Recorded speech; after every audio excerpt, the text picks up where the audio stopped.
Hawkyard, and I'll be sharing my signature assignment. For my signature assignment, the person I chose to do this on was my best friend Chelsea's new boyfriend. They've been going out for a short amount of time, and up to this point, I've never met him. The information I had was from her, and based on that, I made a judgment about him that I feel really bad about now. For the sake of this project, we're going to call him Peter Parker. The first part I'm going to go over is my initial bias of Peter. It was what I knew, and then from what I knew, I made assumptions about him. What I knew about Peter was that he drinks a lot because my friend started going out to downtown and Tower like once or twice a week, and she didn't do that before. So that's what I got from those conversations. He lives at home with his mother still. He goes to raves often, and my friend never did that before she started dating him as well, and he didn't finish college. So based on these things, I made the general assessment that I thought Peter was lazy and not responsible, and I coined him as someone I didn't want my friend to be dating. Now looking back on my assumptions and what I didn't know about him, I definitely judged him way too fast, and I actually felt really bad writing these 2 slides, to be honest. So from there, during this project, I got to ask about his background, and it was really enlightening, and I'm really glad that I chose him for this project. The first part we talked about together was his childhood. He grew up in Fresno, same as me. His family was poor.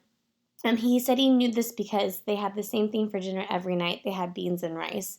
His mother and father originate from Mexico, and they both dropped out of school before 3rd grade. So education was something that they thought was really important, and they made sure that he did his best in school and really pressured him to stay in school. He does have 6 siblings, and his 6 siblings and him used to live in a 3-bedroom apartment. Him and his brother shared a big king-size bed in one room. His 2 sisters shared a bunk bed in another room, and his parents at his own room. Now, during his school age, the pressure at home to do so well in school, it did the opposite for him. He didn't really like school that much, so he started hanging out with the wrong crowd, and it really comes to hurt him later on in high school when his parents actually catch him smoking weed and they cut him off completely from any income. So that goes directly into his adulthood. So his first job he started working was for a wine company and was during his senior year. At this time, Peter learns a lot about responsibility. He actually just paid off collections like 2 years ago from this year where he got cut off. During this time, though, he does meet his previous fiance, and she encourages him to go to school, go to church, and he completely flips his life around because of this woman. It's really sad. It makes me really upset to talk about this, to be honest, but him and his fiance get in a huge car accident, and Peter ends up in the hospital for 4 months, and his fiance doesn't make it. So during this time, Peter gets really depressed. He stops going to work. He stops going to school, and it's about 6 months after he's out of the hospital that he decides to go back to school in his fiance's honor. He does it for about 6 months, and he kind of relapses, and he stops going to school, but he keeps on doing his job. And about a year then, after that, he meets my friend Chelsea, and he actually starts going back to school. And he's actually graduating with a 4-year degree in December. He's actually switched his job to another wine selling job, but it's where he's being promoted and can use his 4-year degree. So from his horrible tragedy, he definitely says he saw a change in himself, and he most importantly really enjoys being around people that he really loves and doesn't take any time for granted.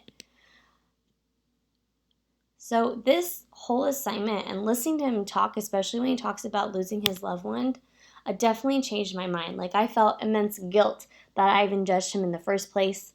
I was amazed that he was able to get through the hard chapter in his life, because I can't even imagine losing my partner and just living my life after that. And it did give me a huge appreciation for how strong he is as a person and how lucky my friend Chelsea is to have him. He's actually persuaded her to go and retake her CSET that she's failed a couple of times so she can actually get her teaching degree. And I definitely feel really bad that I even judged him in the first place. So the impact this assignment had on me was that I learned that I really, really need to listen.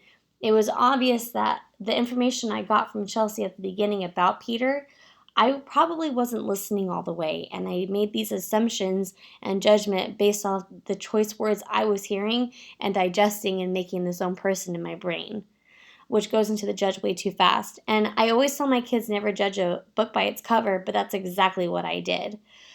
He definitely taught me too that the kids that I have now, they come from a similar upbringing to what Peter did.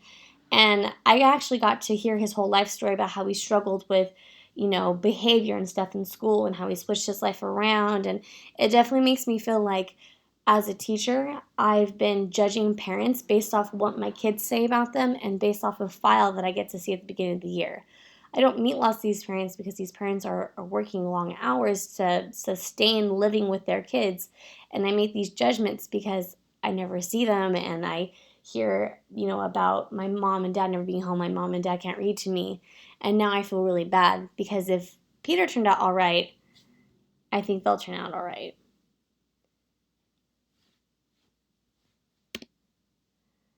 And that's the end of my presentation. Thank you for listening, and I can't wait to hear yours.